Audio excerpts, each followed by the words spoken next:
Bora qizlar, ciao. Bugun tamli narsa yozishapmiz. Ismini o'zimda bilib yozib qoldirasiz bilsangiz. Endi har kishida bo'lgan ingrediyentlar bo'lacak. Sarimsoq, zaytun moyi, rozmarin, tamli olmani ipiye, mozzarella, kepgan tomatlar, bol, birish, baziliko, ham qizil baliq.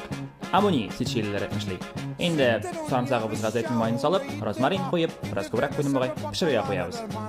Bolimizni lug'atamiz qizil birish bilan ham üstüne limon sig'ib, so'yib qolamiz. Limonni o'zini oshirgan unutmaysiz, oysa do'st bo'lmaymiz bilan. Aha, endi pishgan sarimsoqlarimizni moyini ustiga sepib, isitib pishiramiz. Endi qolgan ingrediyentlarimizni tayyorga vaqt yetdi. Kepgan tomatlarimiz, baziliko, mozzarella, ustiga bol jibaramiz. Birinchi variantimiz hazır, ikkinchi variantimiz qizil baliq bilan bo'lashaq. Aha, yaxshi, hazır. Endi hozir tutib taqorarga vaqt. Birinchi variantni sotib qo'yim. Endi u ketgan tomatlar bilan narsalar ko'proq bo'lgan bol bo'g'ay. Sotib bitirmadim. Ikkinchi sotib qo'yim qizil baliq bilan. Aha, shart yaxshi boshda tartibda. Ciao ragazzi.